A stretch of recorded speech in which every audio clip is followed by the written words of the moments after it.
wakati unapika chakula chako, pengine wali unapika vizuri tu, kuna wali mwaga unagandia gandia huko, haupaswi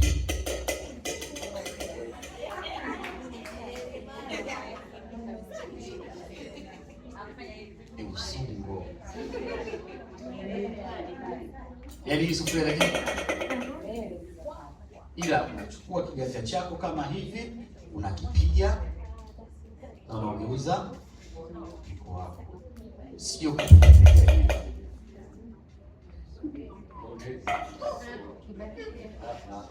Haitakiwi. Na kwenye sufuria hii sufuria imebeba vitu vingi. Hii ni kama uke wako, huu ni kama umbe wa nani? Wa mwanaume. Pengine utasonga ugali wako, umemaliza. Kuna wale ambao wameweka maji humo na wameacha hivi. Ni usungu, haitakiwi. Matusi makubwa sana. Mwiko ndio kitu muhimu sana, lazima uoshe urudishe. Hii hata ukija kusema bwana nitanani baadaye, utajua mwenyewe. Lakini pia usiwache hivi wazi, kaja jirani bwana karibu akaona kilichopikwa, lazima ukistiri.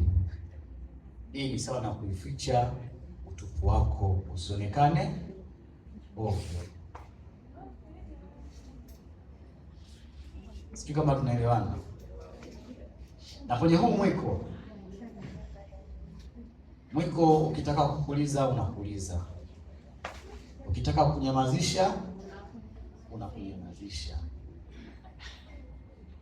Huu mwiko wakati wa maandalizi, chukua chupa yako ya chai, weka maji yako ya uvuguvugu vizuri, chukua vitambaa vyako viandae. Yaani ukijiona leo bana mimi nina show na mume wangu, basi tengeneza mazingira mazuri. Kwanza muandae huko alipo.